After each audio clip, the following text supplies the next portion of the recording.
Welcome to year 4 of Camp Kaiju. Now, the next number of episodes may sound a little different because they were recorded in previous seasons as exclusive Patreon content. So why release them now to the masses instead of recording just new episodes? Well, if you didn't know already, my wife and I welcomed a baby girl into our lives, and as such, Camp Kaiju must go into hibernation while I focus my efforts on bringing up that fearsome little monster kid.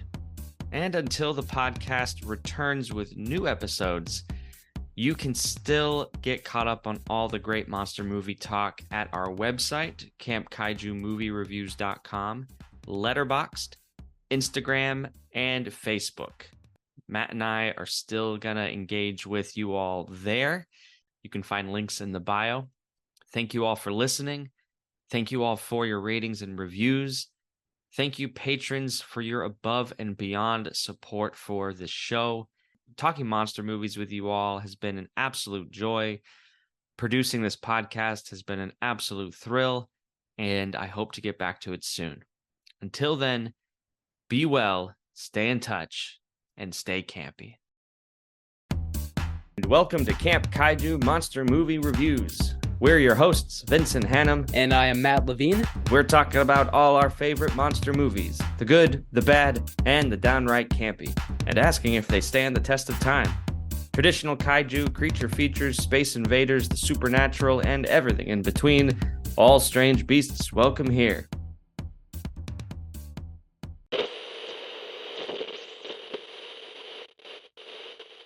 And now, Camp Kaiju is proud to present a special 3-part series, Frozen with Fear, brought to you by Max Hannam and Cory Stewart, now at the U.S. Coast Guard cutter Polar Star, currently located at the McMurdo Station, Antarctica. And well, just for all you tuning in, thanks for listening. We think this is going to go very well. All right, fellas, thanks and good luck.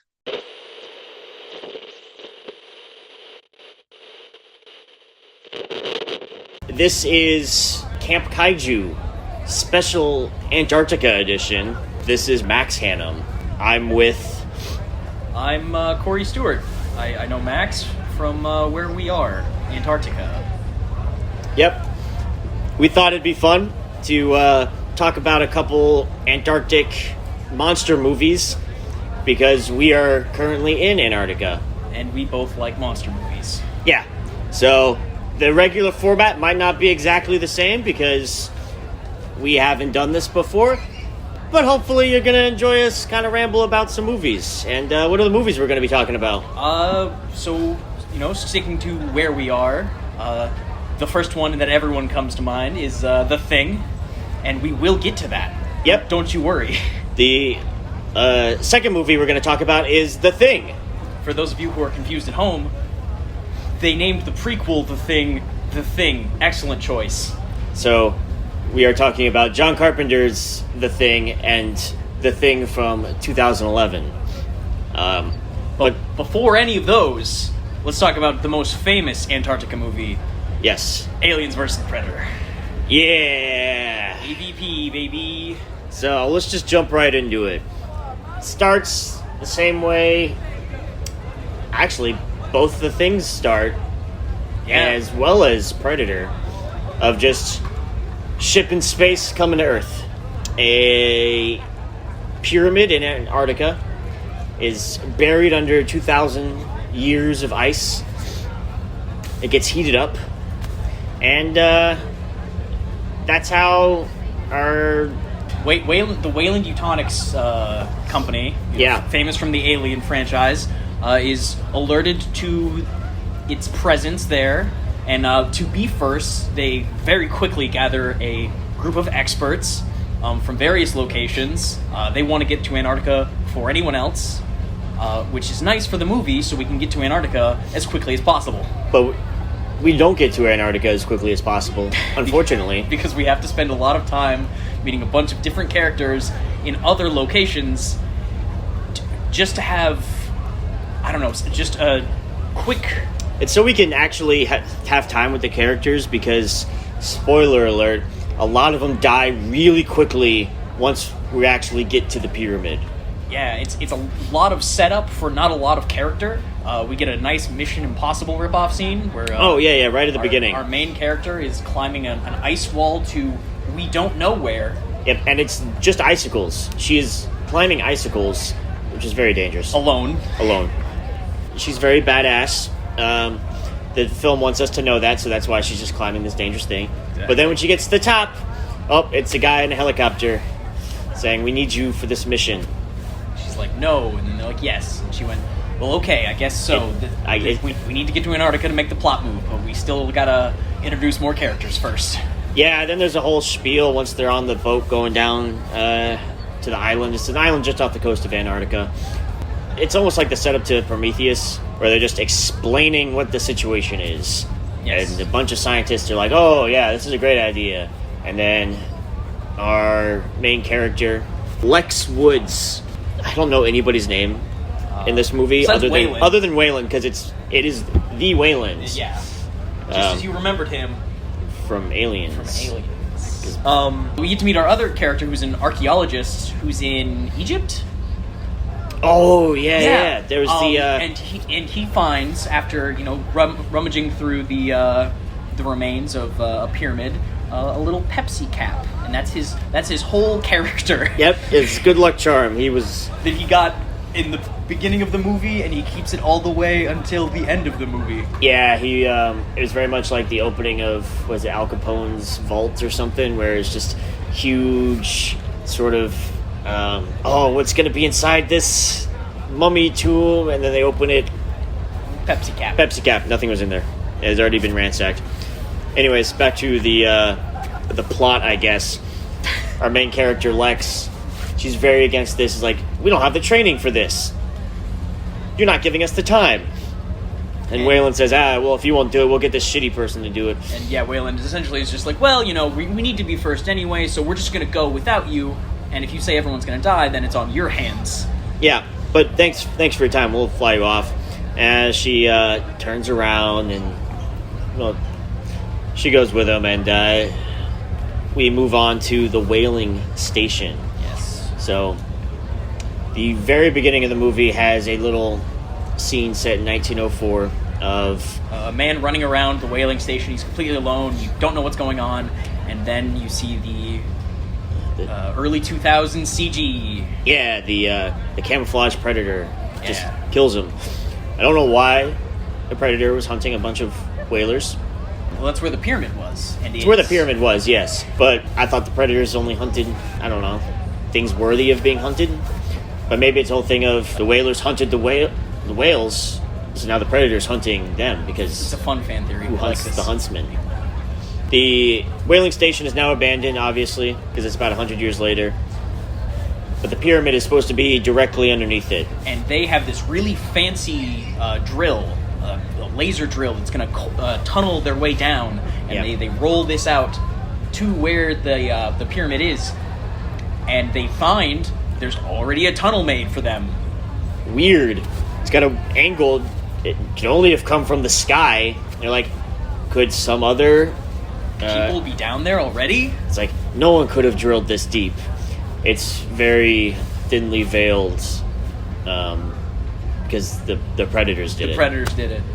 We know this as an audience. They are speculating, but every so often we cut back to the predator ship throughout this intro sequence, and it's just 3 helmets on pedestals, and it kind of just the camera pans between the helmets. Yeah. Every so often. Not the predators in like a stasis, because they come into the room later and pick up their helmets. It's just the helmets. They're slowly showing more and more of the predator, or the predators. Because they don't want to show the predators without their mask yet, because then you get the big reveal. Exactly. And they do look so good in this movie. Oh, we'll get to that. We'll get to that. So they find the giant hole already dug. So they just set up some cables and jump right down. Yeah. So they are going down, and of course, Wayland, who is in bad health at this point. Oh yeah, he's dying. He's terminally ill. He's on the way out. He's got a weird rebreather thing that he keeps using, or not really explained what that is. It's like an asthma device, but it's to show that he's dying. Yes, and he falls down the tunnel, and our heroine saves him at the last moment. Yep, it's just that's good character building for her, further proving she's a badass, and Wayland shouldn't be on this expedition, because, she warned him, shouldn't be here, you're dying. Yes, they have a nice little background speech, or backstory speech, where Wayland, asks about her father, and her father was climbing Mount Rainier. Oh yeah, it's Mount Rainier. They got to the top, they had a drink together. That was her first wine. drink. Yeah. And then, he was sick when they climbed that mountain, and our heroine was on the way down from that mountain with her father, and her father died, a couple miles from the base of the mountain? Yeah, and she's been very cautious ever since about taking dying men on dangerous expeditions. This is the second time that she's had to do this, and she's not happy about it. But, Wayland, he's got the perfect response. He's like, yeah, but what do you think your father remembers more? Having a drink with his daughter at the top of a mountain, or dying? Top of the mountain drink. Top of the mountain drink. Obviously. Because he's dead. You can't remember. He's dead.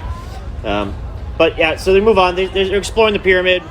It's, what are the three cultures? It's got Aztec, Egyptian, and Sumerian. Sure. I think it's Sumerian. One of those three is thousands of years later than the other two. It's fine. It's the Aztec. They needed pyramids. They could have said the Mayans had pyramids, and they're at least older than the Aztecs. Anyways, it's an AVP movie. We're not here for the I'm here for the historical relevance. Yeah. Same with the Antarctic relevance. I will give this film credit. It is entirely set at night, which is what happens for half of the year in Antarctica. Yes. But so they're exploring the pyramids, and they get to the it's a room. It's a sacrificial chamber with a bunch of skeletons in a circle. And that's when you start seeing the best part of this movie, the set design. Yeah, it's pretty good. All the skeletons have their chests burst out. Of course, a character has to very clearly say, it looks like these were broken out, these ribs. As if something was inside trying to get out. What could it be? Who knows? We don't know at this point. It could be literally anything. I mean, we know. But, maybe if this is the first time you're seeing anything alien-related, you don't know. It shouldn't be the first thing you see in the Alien franchise, but... Don't. Go watch it. Go watch Alien. I met someone who had only seen the Star Wars prequels, and it was still his favorite series. And he hadn't even seen the original ones. That's a choice. It was interesting, right? Stranger things happen. The whole expedition kind of splits off into two. Half of them stay in the sacrificial chamber room. The other half, they go directly underneath the sacrificial chamber room. And it's you get a very funny scene. They determine this because one of the main characters, she drops a glow stick down the hatch of the sacrificial chamber. Yeah, there's a little shaft that goes down. It's like a drain, almost. And then they go down a chamber, and eventually they find that exact same glow stick, and they look up, and they see the light from everyone else, and they go, this must be directly under the sacrificial chamber. Yeah, well, they say that, and then they look up, and it's like, yep, of course it is, because you're looking right up at it. And you found the thing that you dropped. Your compass didn't tell you that. Oh, we didn't even mention her compass. Yeah, she's got a compass watch that is just used as a very quick plot device of how do I navigate this maze-like My GPS pyramid. watch that works 2,000 miles under ice in Antarctica. But, in the early 2000s. We're talking about AVP here, right? So, of course, they find 3 of the Predator shoulder cannons. They pick one up because they're dumb and they're just taking things, and that activates the whole game, I guess. Yeah, that was the whole hunt that we later find out through the best part of the movie, which is the flashback. Yeah. That this is a rite of passage for the Predators. So they pick up the gun, which they earn by going to the temple, and that activates the whole game, where it is revealed there's an alien queen. Yeah, she's just kind of been frozen there. And then she's awoken through electricity of some kind, that she's in restraints, and it forces her to produce alien eggs. and we learn that the whole point of this is so that the aliens can infect humans, and then the predators can hunt the ultimate prey, that is the xenomorphs. Yep. So, the eggs get carried on a little conveyor belt away from the alien queen. Conveyor belt, yes. I don't know who designed this, but it's brilliant. And then all of the doors to the chambers that our split up parties are in shut, so they're trapped in their respective rooms. And the sacrificial chamber room, the alien eggs just pop up. And the party that was left behind in the sacrificial chamber room quickly realizes they're in danger. They're in a lot of trouble. And it kind of just cuts away after a lot of screaming and gunshots. And we cut to the... we had that one shot. The slow-mo shot. Oh, yeah. You're giving the slow-mo shot. It's the first slow-mo shot. Yeah, which that was in like every trailer for this movie. Oh, yeah, I remember when that was coming out.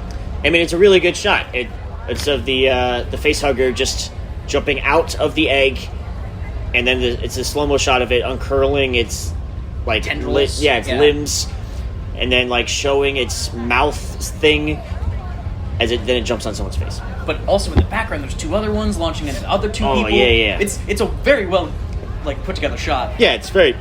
There's a reason they put it in every trailer. I mean, it's really just Renaissance art. Absolutely. That's what you get. That's what you expect out of AVP, though. That's what I expect out of every movie. But while that's happened, we get our three predators. They arrive at the pyramid, and apparently these three predators have names. I learned this a grand total of 1 minute ago when I glanced at these notes. Yeah, it's like their names are Scar, Celtic, and Chopper. I don't know which one is which. That is not revealed in the movie whatsoever. But I'm rooting for Chopper. That one's my favorite. Yeah. We go back to our party. They take one of the guns with them. And they don't know it's a gun. They don't. For them. They just look at this strange relic in this box. Yes.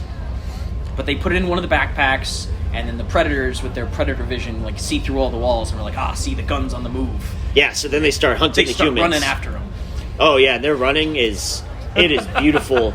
It is like, how would you describe it? The biggest football players you can imagine jogging out of the tunnel at the beginning of a football. Yeah, but like... They're not going for speed.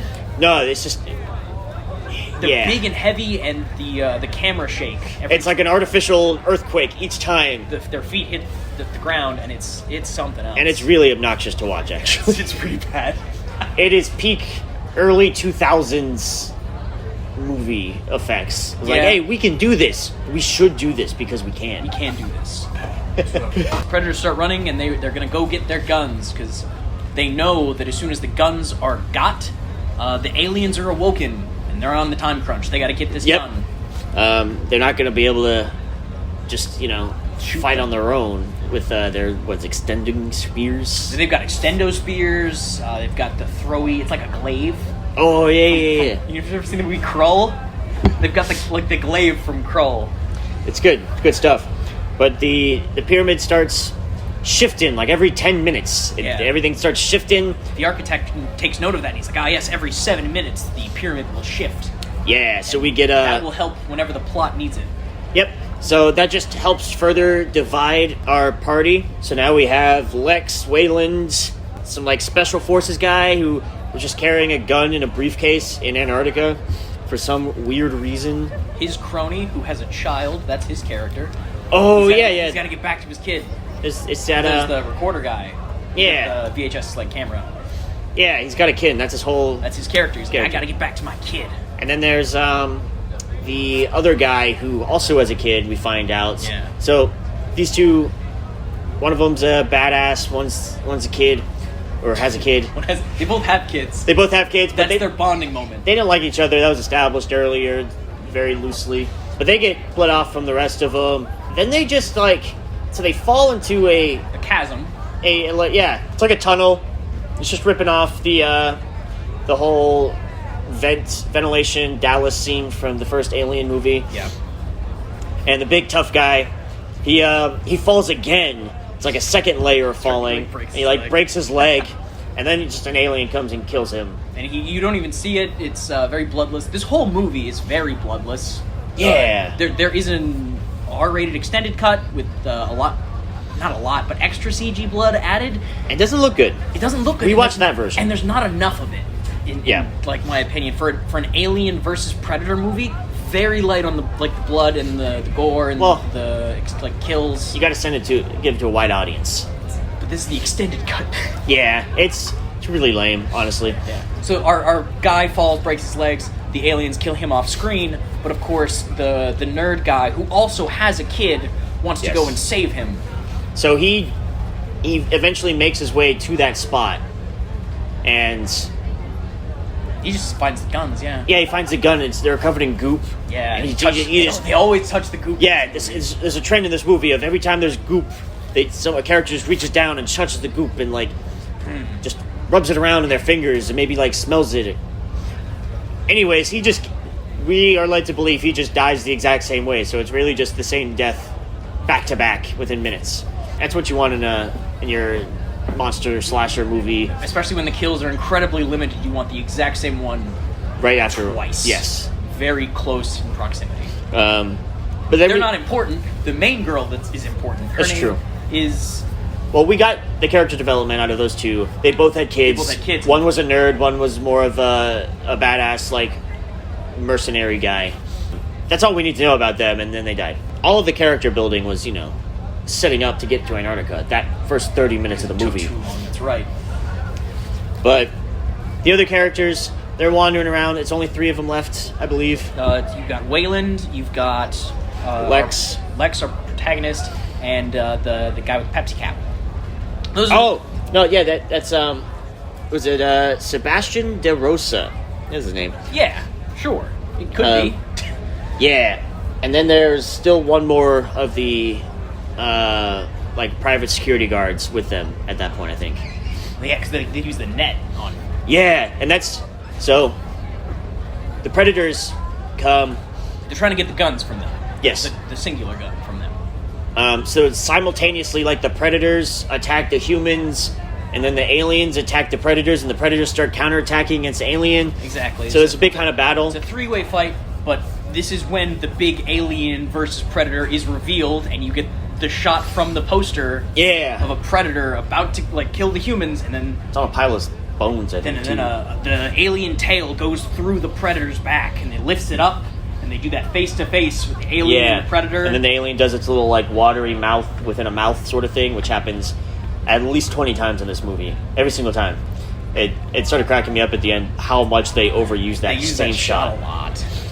But it's cool the first time you see it in this movie. Yes. Because the alien and the Predator, that's entertaining. You want it. That's why you're there to see this aliens versus Predators. This movie is... I'll just... give a little hint as to my overall thoughts. This movie's very dumb, and not in a good way, but it does have very good moments like that, with the slow motion with the face hugger. This moment, there's a couple of moments here and there where it's oh, that was really cool. They had ideas when they were making this movie, this would be a cool shot. But a lot of effort wasn't put into the overall production, I think. I think it was we've got 10 really good shot ideas. Let's make a movie about that. Yeah, and it's all just early 2000s. Bad CGI, very tame kills. This was the first PG-13 movie in both the Alien and Predator film series. Oh, yeah. Which, you made a PG-13 sequel to R-rated franchises. Yeah, they just didn't go far enough. Yeah, they were on the cusp of greatness. A few more steps and it would have been good. Honestly, it could use a remake. If they just remade, took this story, because I think the story... is fine. It's bare bones enough to not be offensive to either franchises, which is nice. Yes. I think they could remake it, and it would probably be way better now. But in this clash, we get two of the 3 Predators die. Yeah, rather quickly. Really quickly, actually. They didn't stand a chance. I hope it wasn't Chopper. Well, sad news. It was Chopper and Celtic. And then... that only leaves the other one whose name I have forgotten. Scar. Yeah. Oh, because he gives himself a scar. So he kills a facehugger a little bit later in the movie. And then he cracks one of the legs, and with the acid blood, he makes a little rune symbol on his forehead. Because he did kill one of the aliens. He killed something. We decapitated one of the aliens. Oh, he did, yeah. Yeah. So this is, a trial for them. So they're there to hunt the ultimate prey, which is xenomorphs. So after he kills one of them, he does give himself a little scar on his forehead. He takes the helmet off. He is now worthy. He's now worthy to own the guns. Yep. We don't see his face yet, though. We don't see his face because that's important. That comes later. That's a big reveal later. So, our trio now of humans that are left, they kind of escape from Scar, the Predator. Yep. And then they start reading the hieroglyphs that are on the wall because they can just read that. Yep. That's why they have architectologist guy, yeah, because he can read Egyptian. And he describes the best thing in the movie. And then that's when we get the flashback. The flashback. The flashback is the best part of the movie. It is. We kind of already went over that. But it got that really cool shot at the end of just like, I don't know, thousands of Xenomorphs. aliens. Yeah, they're just scurrying up a pyramid. And 3 predators are just fighting them off. Fighting them like, off. Who let that many aliens breed? Yeah, but this also sets up the who? MacGuffin of the movie, which is if the predators knew that this was the ultimate prey, not to be taken lightly. If the predators all die, they will activate the wrist bomb from the first Predator movie. Yep. And that will wipe out all the xenomorphs in the area. So that way, they're not going to just, kill everything on the planet. They're just going to kill all the xenomorphs in the area to make sure that they don't escape. Yeah, if it gets out of hand. It's their last resort. And they set that up so we know a bomb is coming. Yeah. Thank you, movie. As the trio of humans they're the exit of the pyramid is within sight. They're trying to just get to the surface and just get out of there as fast as possible now. Dodge, the Predator shows up, and Wayland, he's dying even faster now. He's just really he's really falling dying, apart. Yeah. He starts coughing up blood on some steps, and of course he goes, let me stay back. I'll give you guys some time. Yeah, go on without me. And so they're like, no. He's like, no, really do it. And so they leave. And he tries to... 10 feet away, and then the Predator catches up with Wayland. Yeah, they are... the end of the corridor. They're 20 feet away. And then they turn back to watch everything happen. So it's just a waste of time. Wayland's sacrifice is useless. But it almost wasn't a sacrifice, because the Predator uses his Predator vision and sees his cancer-ridden lungs. And he goes, you're not worth killing. And so he just walks by him. Wayland. But then Wayland, he takes his little aerosol asthma breather thing. And he uses it as a flamethrower to catch the Predator on fire. But of course that does absolutely nothing. And then the Predator kills Wayland. And he just murders him. And that's the end of Wayland from the Weyland-Yutani Company. He was killed in Antarctica. I'm assuming it's the same guy because... we're never told it's not. So they got the actor who played Bishop from Aliens. Yeah. And he was supposed to be an android made in the likeness of Wayland's. So maybe it's just a long line of Wayland's. But I don't know. In my mind, this is the Wayland, and he just dies. He dies in Antarctica, and his corporation is run by suits and then eventually an android. Yeah, probably. Yeah. So they start running away again because Wayland's sacrifice only gave them about the end of a hallway long. Yeah, so it really didn't work. They leap the chasm. Oh, they do leave. Yeah, I forgot about that. They leap. A hallway had been severed, and they have to leap across this wide chasm. Yeah, while they're running away, and you get another good slow-mo shot. And it's like another shot. So this moment in particular made me think, was this movie released in 3D? Because... yeah, I remember you mentioning that after we watched it, and it definitely wasn't. It could... so many of the shots, you got things going straight at the camera. And that happened in that scene, too. But I think it's just, I don't know, bad shot composition. Maybe. I don't know. But anyways, during that leap, the archaeologist, he makes it.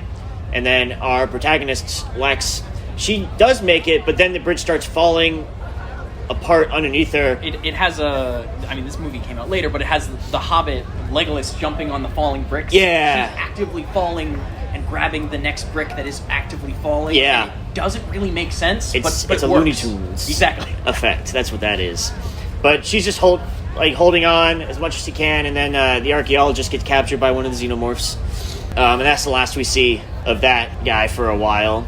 She basically ends up meeting up with the Predator, offers him his cannon back. Yes.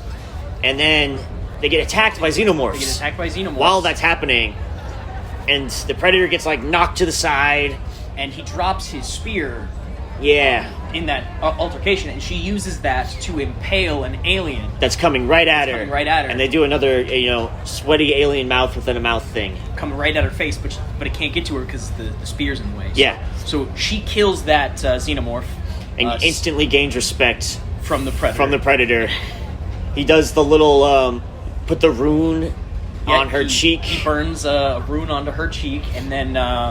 they are going to go fight the xenomorphs off together, but she needs a weapon because she just lost the gun, gave it to the Predator. So the Predator, very awkwardly, for the next couple minutes, bends down, starts cutting up the xenomorph, doing a little field skinning. Yeah, and suddenly she has an arm shield with the head of a xenomorph, and then a spear with its tail.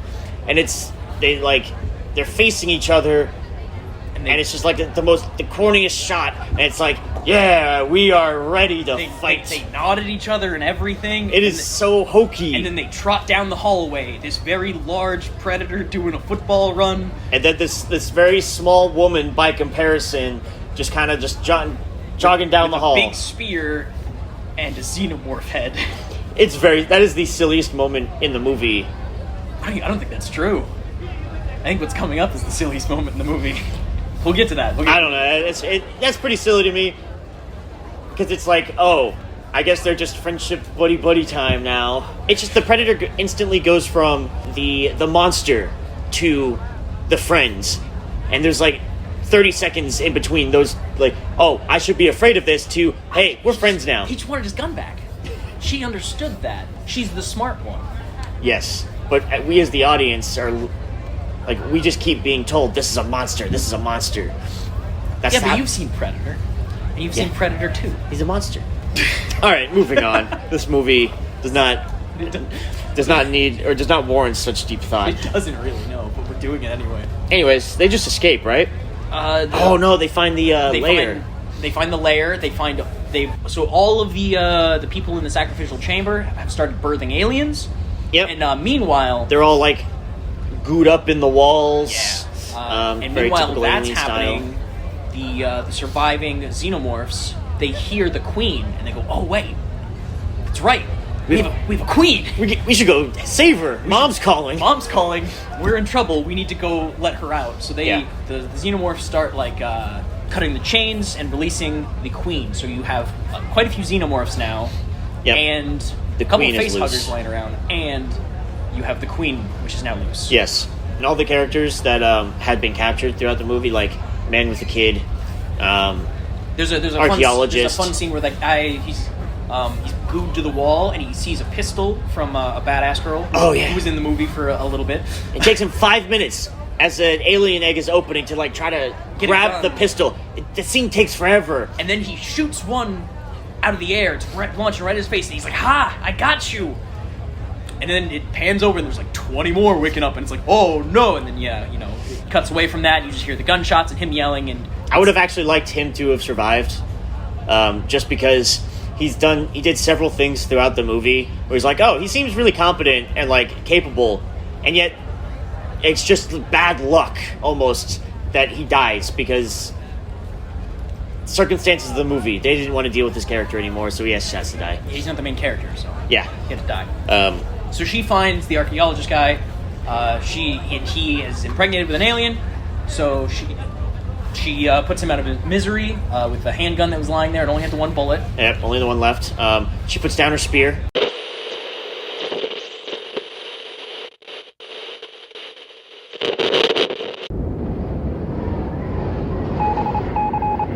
Temperature dropping.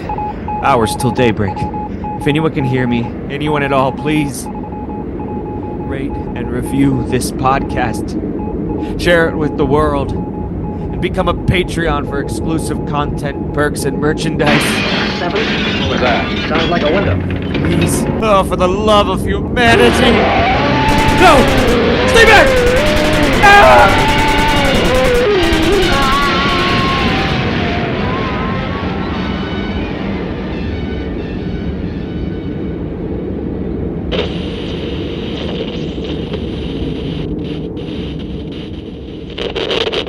And then the Predator kind of looks around at the aliens, and then it's like a switch flips, and the filmmakers were like, "We need to just end it. We need to wrap this movie up. We're out of money. We're out of time." Yeah, it really does feel like they were still building for more confrontations in the pyramid, but then it was just like, nah, let's just blow it up. And so the Predator just sets off his little arm wrist bomb, and then he explains it through poor sign language to her. Oh yeah. That you can't see this because this is an audio medium, but the hands go woo. Yeah, they just like if you fist bump someone and go.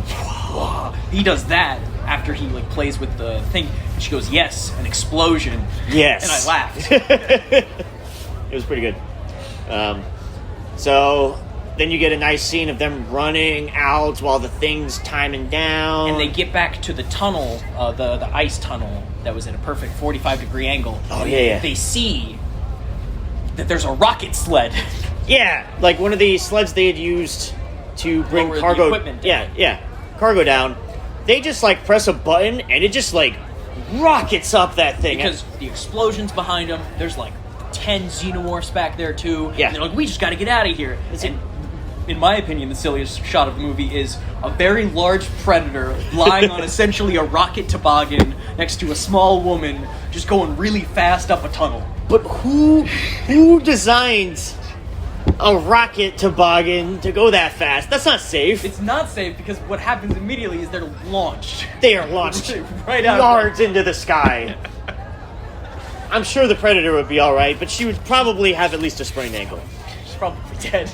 Or maybe she landed on the xenomorph Oh, shield. the shield and that. Yeah. Yeah. Yeah, it's fine. But anyway, they make it out, and the explosion killed all the xenomorphs, and they won. But then, what's this? Wait, no, they have that nice moment where he takes off his mask. That's right. I believe this is right then. Before the final battle. The final, have the final conflict. So he finally takes off his mask, and we get the reveal of the Predator face. And this is the dopiest Predator. Oh, his eyes are so close together. He's a teenage Predator. He hasn't fully developed his he facial looks features. He looks like a teenager working at a pizza shop. He's so he's so doe-eyed and excited. Yeah. Look into the eyes of this woman. Big, bright, beautiful green eyes. They're a little too close together. And his mandibles are just slightly off. He's just... they perfectly made a teenage-looking Predator, but it doesn't look cool. It just looks like a awkward teenager. Yeah. I mean... the whole movie, he's like, oh, I'm a badass Predator doing all this stuff, and he takes off the mask, and it's like, oh... That's a baby. You baby. That's one of the silliest moments. That's probably the silliest. So that scene happens, and then what's this? The Queen survived. The Queen survived the explosion. It breaks through the ice. Yep. And they, so then they start just fighting the Queen. Predator. He's got his cool Scar. glaive thing. Yeah, he's doing some attacks. I think Lex is she's trying to help. She's doing some distraction type of stuff. She runs through the bones of the whaling yard. Oh, yeah. yeah. Yard. Yeah, they're back in the whaling station, so she's running through bones and distracts the Queen. This is a side note, but I hate the fact that it's a whaling company, but it is Wayland Eutonics. It's before. It's established that the whaling station is Wayland's property. I didn't pick that up. It's on the side of the building. So Wayland's whaling. So then what was the whole...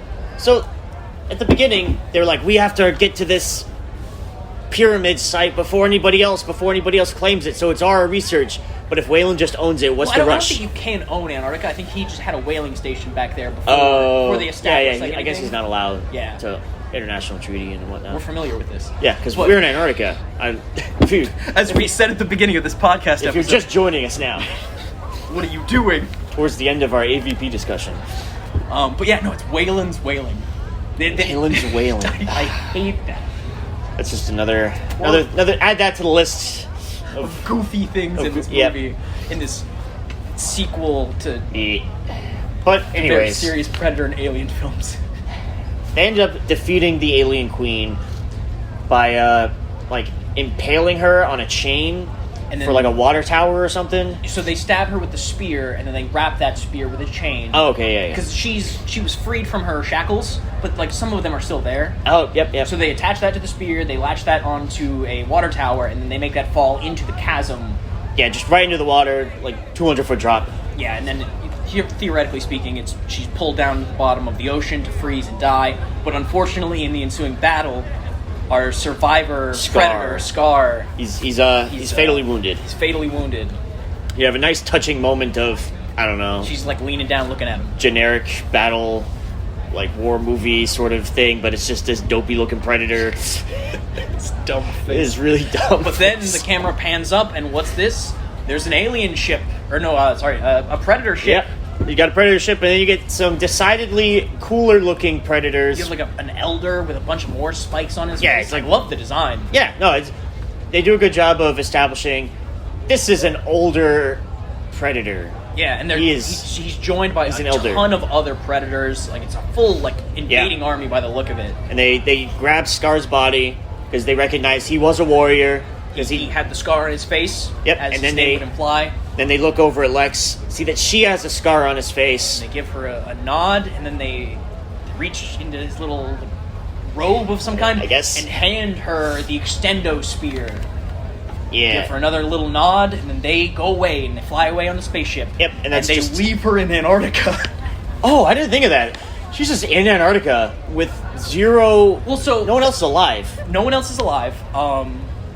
No one's going to believe what she says. But she does have a cool extendo spear. There was one of the snowcats, the vehicles that they drove to the site in.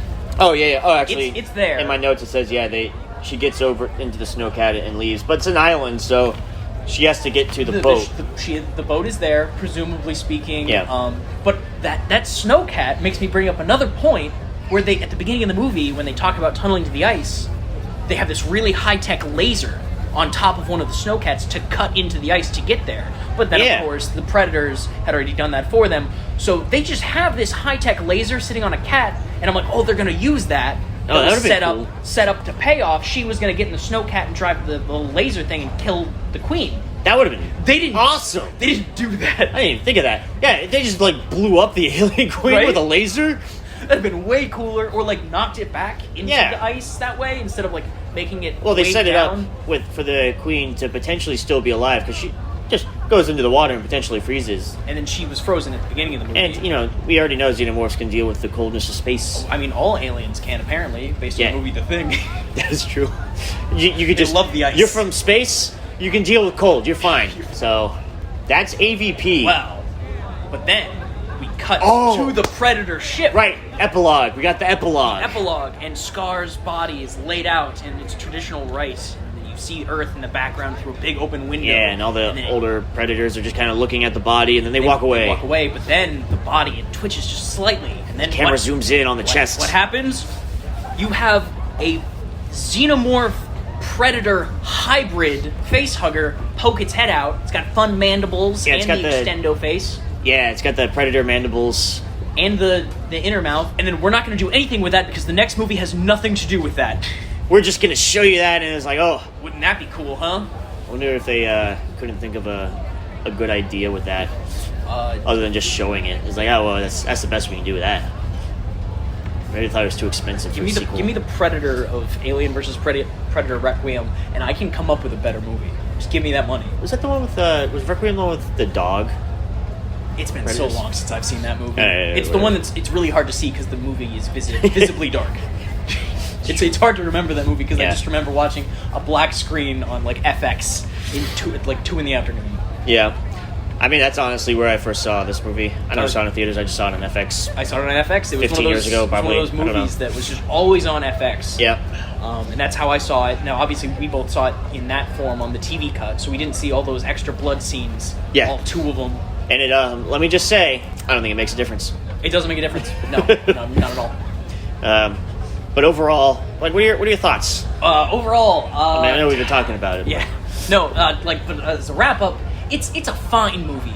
it has those key moments that you want out of an Alien versus Predator movie, where it has some famous iconography from each franchise.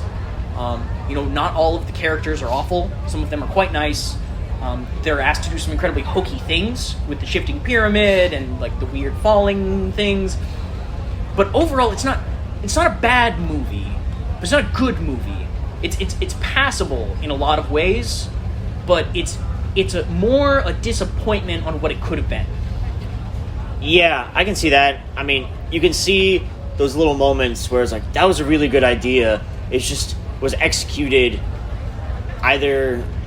It was executed poorly either because of lack of budget or like a lack of inspiration. I feel like they were rushed because this movie was greenlit because of Freddy vs. Jason. Oh, yeah. So they were like, we gotta get... This is the versus trend. We gotta get ahead of this. Yeah, we gotta just knock this out. Let's do it. Let's do it real quick. We haven't had a movie in the Predator series since Predator 2. Yeah. So it's been a while for that series. And then, when did Alien 3 come out? No, it was Alien Resurrections. Oh, yeah. It was the fourth one. So... I mean, it'd been a while since... a Predator movie was in theaters. Or either one, really. Yeah. But the real reason this movie exists is because in Predator 2, in the end scene, in the trophy room on the ship, there is a xenomorph skull. There is, and so everyone wanted one. Everyone has been asking for it forever, and then we got it, and everyone went, meh. Yeah. But what did you think of the movie? I think this movie's trash. There are dumb movies that are really enjoyable. This is not one of those for me. To me, it's just a dumb movie with some enjoyable moments, but overall, I was like, at the end, I was like, let's wrap this up. I was kind of with the filmmakers when they throw the bomb. When they throw the bomb, I was like, oh, yeah, we're wrapping it up. Cool. Get rid of this. I'm on board now. Would you rather watch this or Freddy vs. Jason? That's a good question. I would rather watch this.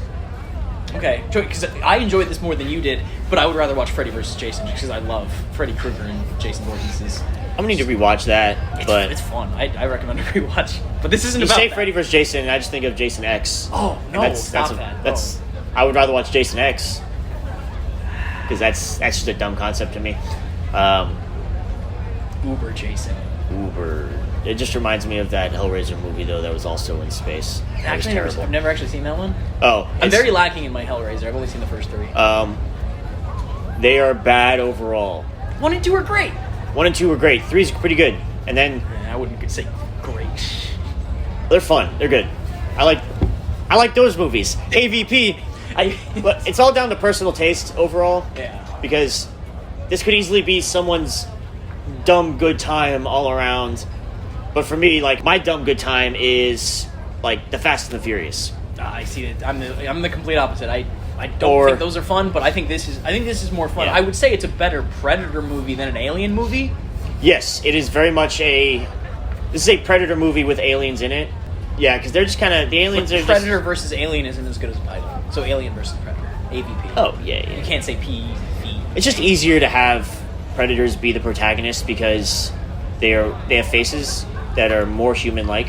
Well, they also have in the past shown respect. Yes, except the first movie where they have restraint, where at least they're just gonna blow you up. The xenomorphs are just they're killing machines. They're the perfect killing machines. They're like That's bugs. Well established. They're bugs. I mean, they're hive mind-ish. They're not exactly hive mind, but they kind of act like it. Well, that's what Aliens kind of sets up. Yeah. Yeah. And there's a queen. Yeah. It's like ants. This is the Woody Allen podcast now. Going to talk about Ants with Sylvester Stallone. That DreamWorks classic Ants. Came out at the same time as A Bug's Life, but A Bug's Life is better. And history has proven that. History has proven that, because you, dear listener, have forgot about the movie Ants. I actually watched it. Why? Last year. Why? I don't know. I don't know why I watched it. You thought to yourself, what's the best animated Woody Allen? Actually, no, I think it was just playing on like one of the channels here on the boat. That doesn't surprise me. And I just sat down and just started watching it. And I'm like, it's 2:00 in the morning now. Why am I still watching this movie? I'm still watching Ants with a Z. I would rather watch AVP. That's a fact. That's 5 stars right there. Yeah. That's a 5-star rating. Ultimately, I would rather watch. I would recommend this to anybody based off of that. This is one of the greatest movies ever made. Yeah. But it is it is the best of the AVP movies. All two of them. All two of them. Yeah, they knew when to stop. Yeah. Shows restraint, which I respect. But at the end of the day, it's just I have zero interest in watching any of that budget like level movie from the early 2000s, because you had like this and then The Day After Tomorrow. Oh yeah, we talked about that because it was cold the other day. Yeah, it was cold, so we talked about The Day After Tomorrow because everything gets cold in that movie. But just all those movies of that era. We talked about the FX era of movies. Yes. Where this is on FX. FX has the movies. FX has the movies. All of those are just blended together, and they all feel exactly the same. It would just run one into the next, iRobot. I don't associate good thoughts with any of those movies, because I think that was a low period in cinema. FX had the movies, but they weren't quality movies. No. But they had the movies. Yeah. But that's AVP. That's AVP. We talked about this for way longer than I thought. Yeah, it's been a while. But if AVP is your jam, don't let us discourage you from recommending it to people. You know, everyone's got their own tastes. We can all agree, all of us AVP fans and non-AVP fans can all agree that the sequel was trash. Yes, and that the slow-mo facehugger and then the Xenomorph and the Predator like facing off. That's cool. With the poster. We like cool that. shots. We like that. Yeah. That's why we're here to watch that. Is to watch aliens and predators fight. Yep, and then we got that. We got that. So we're going to take a break. Break here, and then... we're going to get on to The Thing and then The Thing. The thing about The Thing is there's two movies called The Thing. And it's confusing, so we're probably just going to end up making that one... Just a separate episode. Yeah, one long episode, because they're almost the same movie. They're almost the same movie, but... We'll get into it with the next episode. Yeah. So, AVP. AVP, all right. Aliens versus Predators. So that's part one of our Antarctic movie monster marathon, Frozen Fear trilogy, terror. Trilogy of Terror. Anyways, go buy some shirts.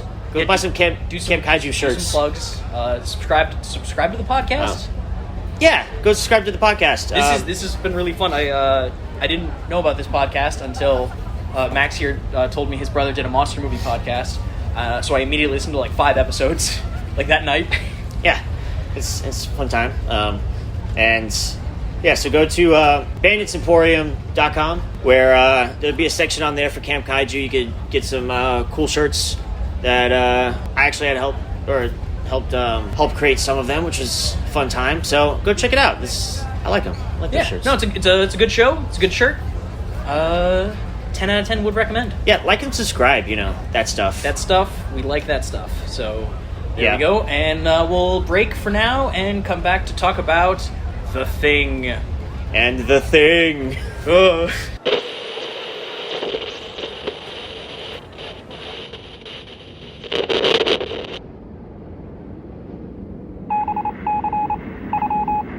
Share my warning with the world.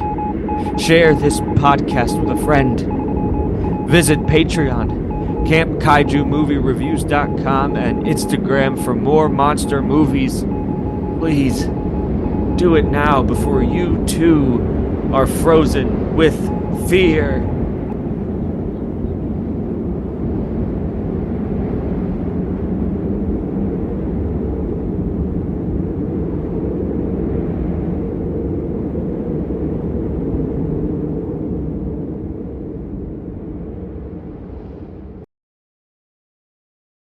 An FX World broadcast premieres. They're not hunting us. We're in the middle of a war. It takes two to mangle.